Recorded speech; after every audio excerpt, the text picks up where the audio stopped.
Bayangkan jika kerajaan bisnis hitam yang dibangun selama 15 tahun hancur tak bersisa hanya dalam waktu 10 jam oleh seorang bro. Hai, bertemu lagi dengan Mageran Movie bro. Kali ini kita akan membahas film berjudul Jad, rilis tahun 2025. Karena ini film baru, awas ada spoilernya bro. Cerita dimulai pada tahun 2009 saat perang saudara di Sri Lanka berakhir dan kekuasaan kelompok separatis Macan Tamil berhasil dihancurkan. Dalam kekacauan itu, seorang buruh bernama Rana Tungga menemukan emas dalam jumlah besar. Itu adalah emas-emas peninggalan kelompok Macan Tamil. Setelah menemukan harta karun itu, ia dan saudara-saudaranya memutuskan untuk tidak menyerahkannya kepada pihak berwenang. Dan demi memiliki semua emas-emas berkilau itu, mereka menghabisi tentara Sri Lanka. Mereka menembaki dan membantai mereka semua bro. Wadidaw, kejam mereka bro. Hingga akhirnya mereka bisa kabur membawa emas-emas itu. Mereka akhirnya berhasil menyeberang ke Andhra Pradesh, India, dan di sana mereka menyuap polisi lokal dengan sebagian emas mereka demi bisa mendapatkan status sebagai warga negara India. Dan setelahnya, Rana Tungga mulai membangun kerajaan bisnis hitamnya di desa kecil bernama Motupalli. Ia jadi raja kecil di sana. Polisi tunduk kepadanya. Warga sudah mati ketakutan. Pemerintah biasanya hanya tutup mata bro. Semua orang tahu kengerian yang terjadi di sana adalah ulahnya si Rana Tungga dan anak-anak buahnya.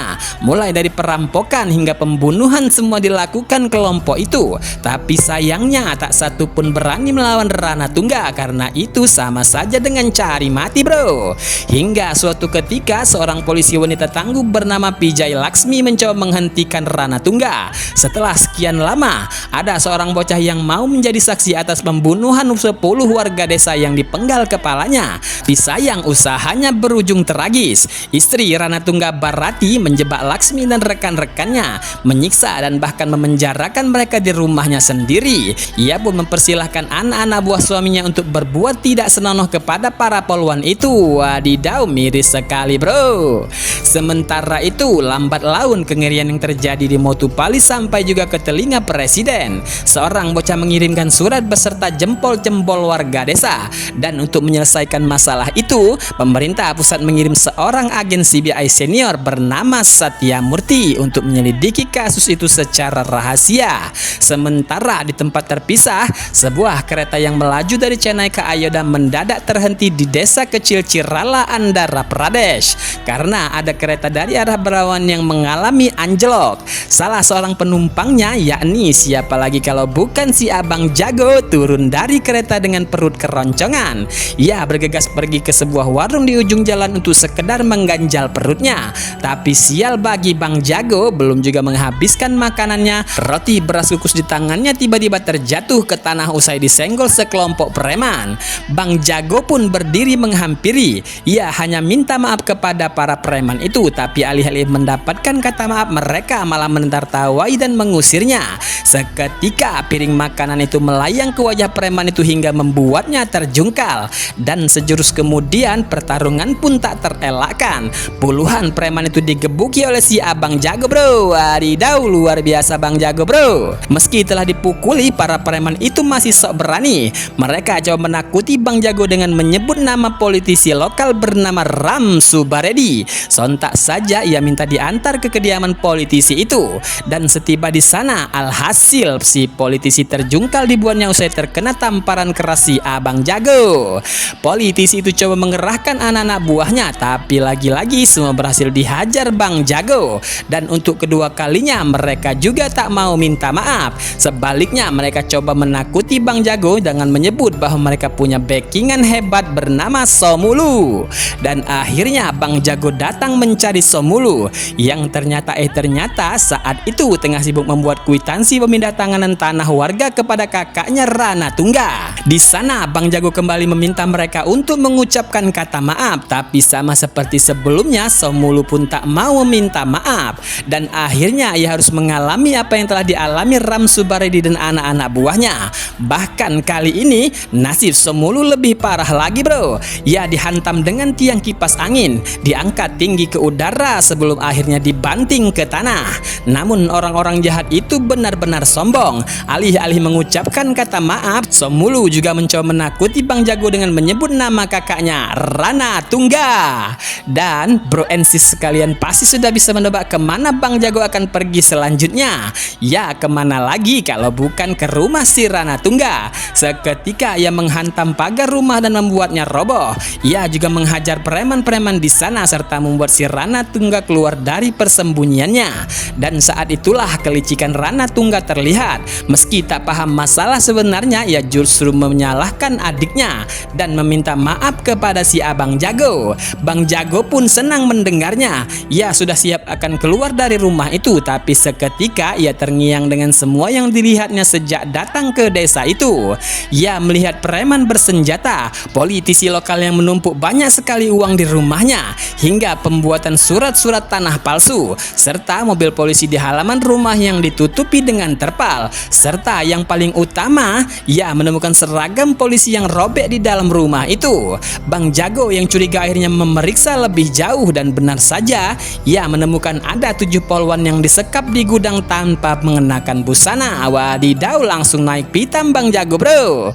Bang Jago mengeluarkan semua tenaganya. Ia menghalau semua preman-preman itu, memukuli mereka, menendang mereka, dan juga membanting mereka semua. Ia juga menantang si Rana Tungga untuk saling tembak sebelum akhirnya Rana Tungga menurunkan senjata dan Bang Jago berhasil membawa pergi polwan-polwan naas itu. Namun Rana Tungga tak tinggal diam. Dia mengerahkan seluruh anak buahnya untuk mengejar Bang Jago dan polwan-polwan itu. Dan dalam aksi kejar mengejar itulah salah seorang polwan bernama Dipi harus gugur. Ia tewas setelah sebelumnya ditikam oleh salah seorang preman. Wadidaw, kasihan dia bro. Dalam pelarian dari kejaran anak buah Rana Tungga itu, Bang Jago bertemu dengan seorang nenek di sebuah desa yang sudah tak berpenghuni. Di sana ia mendapat cerita yang sangat mengerikan. Ternyata dari 40 desa yang ada di pesisir pantai itu, kini hanya tersisa 1 desa yang belum dikosongkan. Sementara sisanya semua warganya sudah pergi kabur melarikan diri karena ketakutan. Karena Rana Tungga dan anak-anak buahnya sudah merampas tanah dan rumah mereka.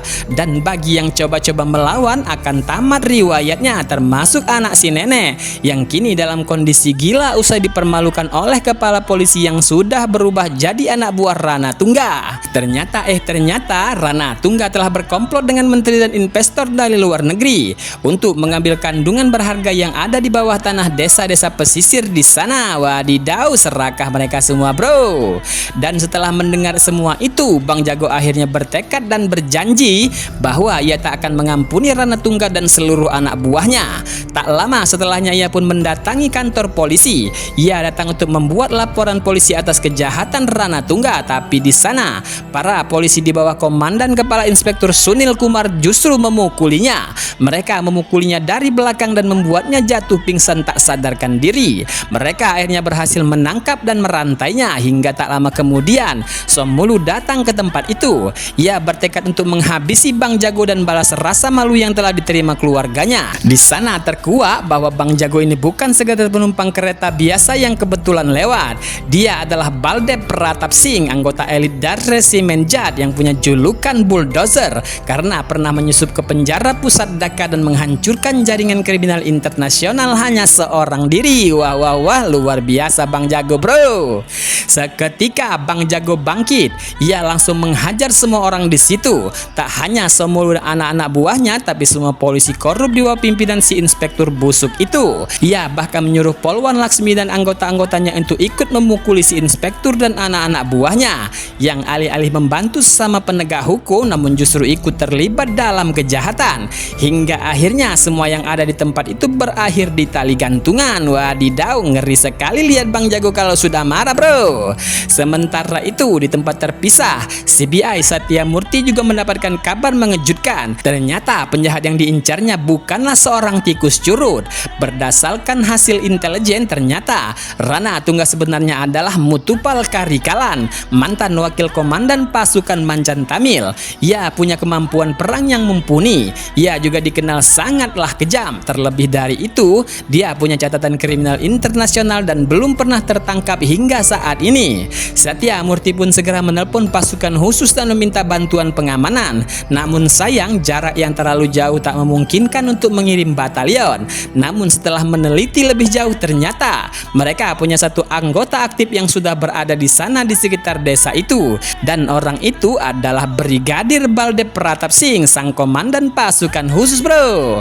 Ia punya catatan yang gemilang, terjun di berbagai medan peperangan dan terkenal tangguh serta pemberani. Dan untuk menghancurkan orang-orang itu cukuplah Baldev seorang diri, ujarnya bro.